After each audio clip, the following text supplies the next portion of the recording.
بھائیو،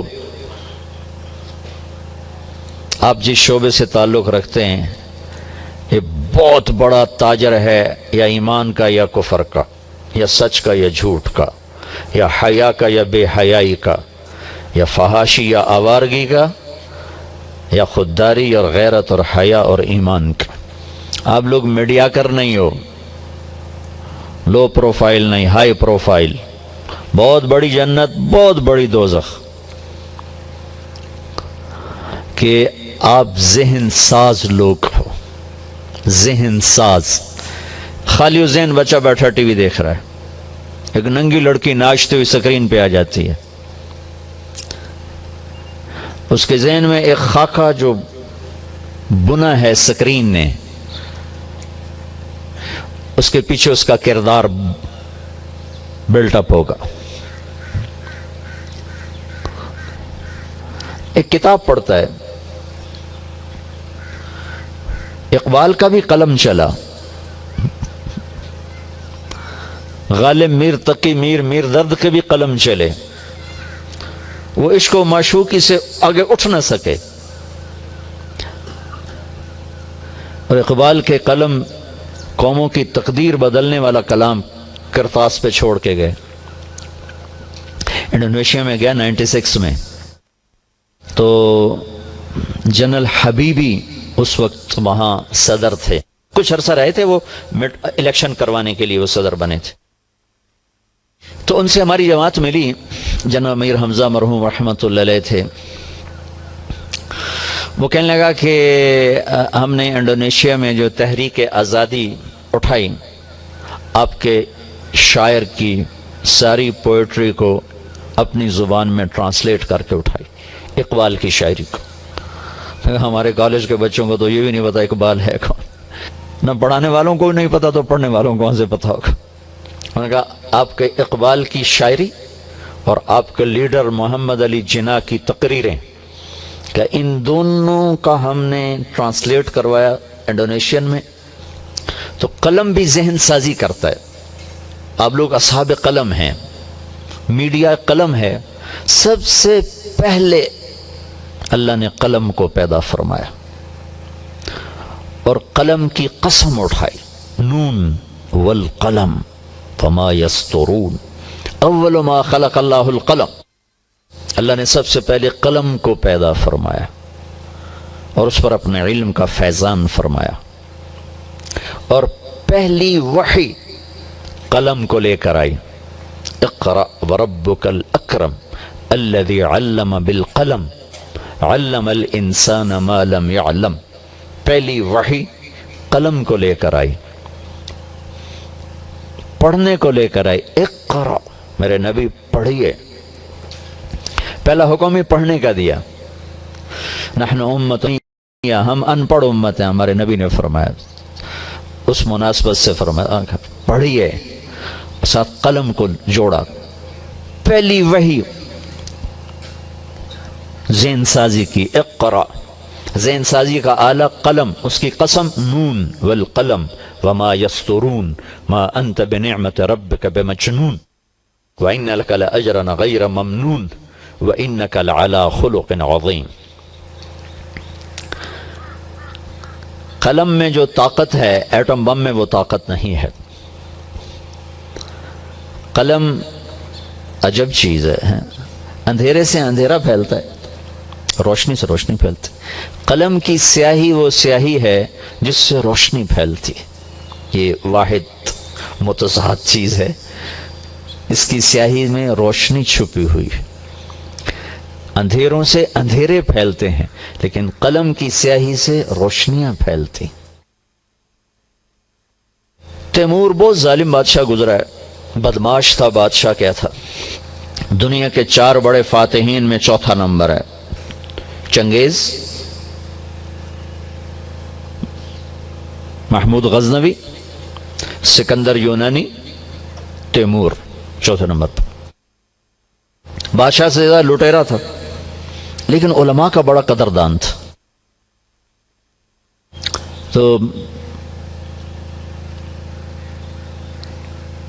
کوئی حکم یا کوئی کسی کو بلانا تھا یا اس کا خط کہیں پہنچانا تھا تو اس نے اپنے سپاہی سے کہا کہ باہر جس کا بھی گھوڑا ہے کھول کے لے جا اور جلدی نکل جا۔ وہ باہر نکلا تو سامنے علامہ تفتازانی رحمۃ اللہ علیہ تھے، بہت بڑے عالم گزرے، ان کا گھوڑا بندھا ہوا تھا، وہ سامنے خیمے میں بیٹھے تھے۔ اس نے آ کے گھوڑا کھولا تو وہ باہر نکلے، اوئے کیا کر رہے؟ کہا امیر کا حکم ہے۔ انہوں نے ایک مارا زور سے اس کو سوٹا، تیرے امیر کی ایسی تیسی، بھاگ جائے یہاں سے۔ وہ واپس ہوا اور اندر گیا اور کہا جی میری تو پٹائی ہو گئی ہو۔ وہ تیمور کا تو رنگ سرخ ہو گیا، کھڑا ہو گیا، کون؟ ایسے اپنی تلوار نکالی، کون؟ کہا جی تفتازانی۔ تو ایک دم ایسے بیٹھ گیا، کہنے لگا یہ تلوار ہر جگہ چل سکتی ہے سوائے تفتازانی کے، کہ اس کے قلم میں جو طاقت ہے وہ تیمور کی تلوار میں وہ طاقت نہیں ہے۔ قلم صحیح بھی لکھتا، جب صحیح لکھتا ہے تو قومیں بن جاتی ہیں، جب غلط لکھتا ہے تو قومیں برباد ہو جاتی ہیں، بگڑ جاتی ہیں۔ آج قلم کی بدقسمتی سے آج قلم کی طاقت غلط استعمال ہو رہی، منفی زیادہ ہے، مثبت کم ہے۔ اور قلم اس وقت منفی چلتا ہے جب ہاتھ منفی لکھتا ہے، اور ہاتھ غلط اس وقت لکھتا ہے جب دل غلط ہوتا ہے، جو کہ یہ تو ادھر سے کنٹرول آ رہا ہے، کیوں آ رہا ہے۔ اور قلم صحیح لکھتا ہے جب ہاتھ صحیح لکھتا ہے، اور ہاتھ صحیح اس وقت لکھتا ہے جب دل صحیح ہوتا ہے۔ جب دل غلط ہوتا ہے اس کو قرآن کہتا ہے لا تعمل ابصار ولكن تعمل قلوب التي في الصدور، یہ آنکھوں کے اندھے نہیں، یہ دل کے اندھے ہیں۔ جیسے اندھے کو راستہ نظر نہیں آتا، دل کے اندھے کو سچائی نظر نہیں آتی۔ اور جب دل روشن ہو جاتا ہے تو پھر روشنی ہاتھ میں آتی ہے، ہاتھ سے قلم میں آتی ہے، قلم سے کرتاس پہ آتی ہے، کرتاس سے ذہنوں میں آتی ہے اور نیشن بن جاتی۔ اس کو قرآن کہتا ہے مثل نورہ کمشکات فیہا مصباح المصباح فی زجاجہ الزجاجۃ کأنہا کوکب دری یوقد من شجرۃ مبارکۃ زیتونۃ لا شرقیۃ ولا غربیہ یکاد زیتها یضیء ولو لم تمسسہ نار نور علی نور یہدی اللہ لنورہ من یشاء ویضرب اللہ الامثال للناس واللہ بکل شیء علیم۔ یہ ایک دل کی روشنی کے لیے اتنا لمبا مضمون اللہ نے بیان فرمایا کہ جب دل روشن ہو جاتا۔ تو بھائیو، جہاں تعلیمی ادارے تاجروں بن جائیں وہاں نسل کیا سیکھے گی؟ جس ملک میں مریض ڈاکٹر کی نظر میں گاہک ہو وہاں شفا کیا ملے گی؟ جہاں دین بک جائے وہاں ہدایت کیا ملے گی؟ جہاں انصاف کی بھی قیمت لگ جائے وہاں محبت کے چشمے کہاں سے پھوٹیں گے؟ دھماکے نہیں ہوں گے تو اور کیا ہوں گے؟ وَكَذَلِكَ نُوَلِّي بَعْضَ الظَّالِمِينَ بَعْضًا بِمَا كَانُوا يَكْسِبُونَ۔ ہمارا یہ قانون ہے کہ ہم چھوٹے ظالم پہ بڑا ظالم مسلط کر دیتے۔ تو آپ بھائیوں تک رسائی ہے تو آپ سے گزارش ہے کہ اس کام کو اپنی آخرت کا ذریعہ بنائیں، ذہن سازی فرمائیں اپنی نسل کی،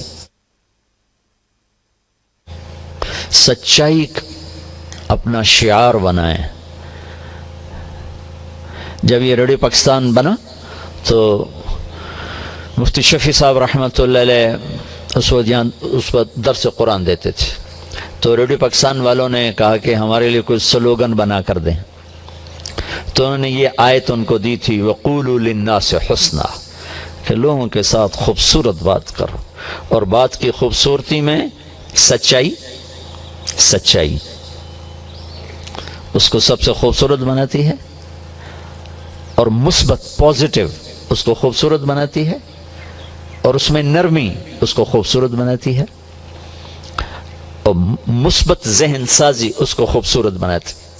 بات کی شدت، بات کا منفی پن اور تخریبی بات یہ معاشرے کو توڑ کے رکھ دیتی۔ تو انسان باہر سے لیتا ہے، اب جب باہر جھوٹ ہی جھوٹ ہو تو سچائی کہاں سے ملے گی؟ اور میرے نبی نے فرمایا الصدق ینجی والکذب یہلک، سچ نجات دیتا ہے، جھوٹ ہلاک کر دیتا ہے۔